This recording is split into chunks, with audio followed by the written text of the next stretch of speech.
Telugu moral stories. Ramapuram అనే గ్రామంలో శ్రీనివాస్ రాధిక అనే ఇద్దరు దంపతులు ఉన్నారు.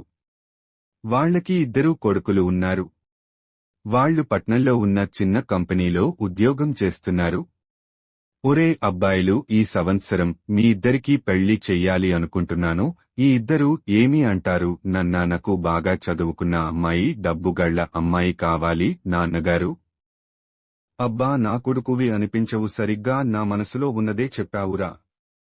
నాకు మంచి అమ్మాయి, కట్నం అవసరము లేదు. గుణవంతురాలు, సంస్కారం తెలిసిన అమ్మాయి, చదువుకోకపోయినా పర్వాలేదు. పల్లెటూరి అమ్మాయి అయితే ఇంకా మంచిది నాన్నగారు.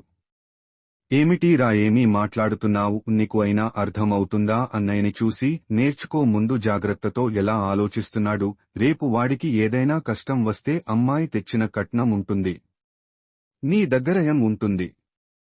చిల్లి గవ్వ తప్ప ఏమీ ఉండదు. మేము చెప్పిన సంబంధం చేసుకో. అమ్మ, నేను నా మనస్సుకి నచ్చిన అమ్మాయిని చేసుకుంటాను.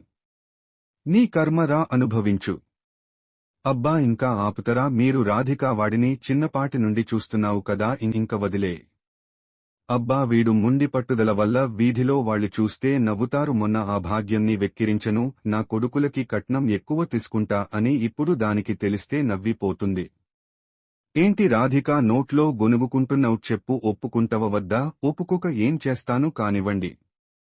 ఇక ఇద్దరూ కొడుకులు కోరుకున్నట్టే పెళ్లి చేస్తారు శ్రీనివాస్, రాధిక. పెద్ద కోడలి పేరు లోహిత, చిన్న కోడలి పేరు భవ్య. ఏంటి రాధిక, ఆలోచిస్తున్నావు? అన్నీ అనుకున్నట్టే బాగా జరిగాయి. కథ ఏం జరిగాయి? నాతలకే నాకు చిన్న కోడలు ఏమాత్రం నచ్చలేదు. రూపాయి కట్నం లేదు, ఆస్తి లేదు. భవ్య పొద్దున్నే అత్త మామయ్యలకి కాఫీ తీసుకొని వచ్చింది. మామయ్య, లోహిత ఏది అమ్మా అని అడుగుతాడు. మామయ్య, లోహిత తన గదిలో నిద్రపోతుంది అని చెప్తుంది. దీంతో శ్రీనివాస్ రాధికతో, చూడవే, రూపాయి కట్నం తీసుకోనిరని మన కోడలు పొద్దున్నే లేచి వంట పనిచేసి మనకి కాఫీ తెచ్చింది. నువ్వు అడుగుతున్న కట్నం తెచ్చిన నీ కోడలు బరెడు పొద్దెక్కిన ఇంకా నిద్రలేయలేదు అంటూ నవ్వుతూ చెప్తాడు. అప్పుడే లోహిత వస్తుంది. నాకు వెళ్లి కాఫీ తీసుకురా అంటూ చెప్తుంది భవ్యకి. భవ్య ఏం మాట్లాడకుండా వెళ్లి కాఫీ తీసుకుని లోహితకి ఇస్తుంది. షీ, ఇది కాఫీలాగా ఉందా? అస్సాలకి మా అమ్మమ్మ వాళ్ల ఊరిలో బర్రెలు తాగే కుడితలాగా ఉంది అని తిడుతుంది. కాని భవ్య ఏం మాట్లాడకుండా గమ్ముగా ఉంటుంది. చదువులేని మొద్దుదానికి ఏం తెలుస్తాయి రుచులు అని తిడుతుంది రాధిక. ఏంటి అలా మాట్లాడకు, భవ్య బాధపడుతుంది అంటాడు శ్రీనివాస్. అక్కడితో చిన్న కోడలు లేచి వెళ్లిపోతుంది.